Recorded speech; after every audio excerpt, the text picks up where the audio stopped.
and me give you the steel, make you balance and grip. বিশ্বব্যাপী খ্যাতিসম্পন্ন জাপানি প্রতিষ্ঠান ইয়ামাহা এবার আবারও তাদের ভক্তদের জন্য নিয়ে এসেছে একটি নতুন চমক। আধুনিক প্রযুক্তি ও আকর্ষণীয় ডিজাইনের সমন্বয়ে ২০২৫ সালের জন্য উন্মোচন করা হয়েছে ইয়ামাহা FZS FI এর নতুন মডেল। তরুণদের কাছে ইয়ামাহার বাইক বরাবরই জনপ্রিয়, আর তার প্রধান কারণ বাইকগুলোর শক্তিশালী পারফরম্যান্স, সাশ্রয়ী জ্বালানি ব্যবহার এবং স্টাইলিশ লুক।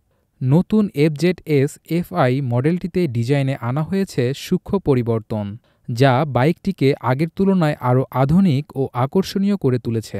বাইকটি এবার বাজারে এসেছে একাধিক নতুন রঙে, যেমন ম্যাট ব্ল্যাক, আইস ফ্লু ভার্মিলিয়ন, মেটালিক হোয়াইট এবং সাইবার গ্রিন। এসব রং বাইকটির স্টাইলিশ লুককে আরও দৃষ্টিনন্দন করে তুলেছে। পারফরম্যান্সের দিক থেকে এই মডেলটিতে রয়েছে ১৪৯ সিসির single cylinder air cooled engine, যা থেকে পাওয়া যাবে ১২.২ bhp পাওয়ার এবং ১৩.৩ Nm টর্ক। এছাড়াও বাইকটিতে রয়েছে ৫ স্পিড গিয়ারবক্স, যা উচ্চ গতিতে মসৃণ চালনায় সাহায্য করবে। নিরাপত্তা এবং প্রযুক্তির দিক থেকেও নতুন FZS FI বেশ উন্নত। এতে সংযোজন করা হয়েছে single channel ABS, traction control এবং ওয়াই কানেক্ট প্রযুক্তি। বাইকটির সম্পূর্ণ ডিজিটাল ইনস্ট্রুমেন্ট ক্লাস্টার ও LED হেডলাইট আধুনিক রাইডারদের জন্য বাড়তি সুবিধা দেবে।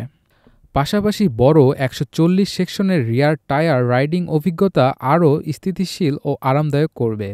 এত সব ফিচারের সাথে নতুন বাইকটির এক্স শোরুম মূল্য প্রায় ৩ লাখ টাকা, যা আগের মডেলের তুলনায় কিছুটা বেশি হলেও উন্নত ফিচার বিবেচনায় তা একেবারে যৌক্তিক বলেই মনে করছেন বাইক প্রেমীরা।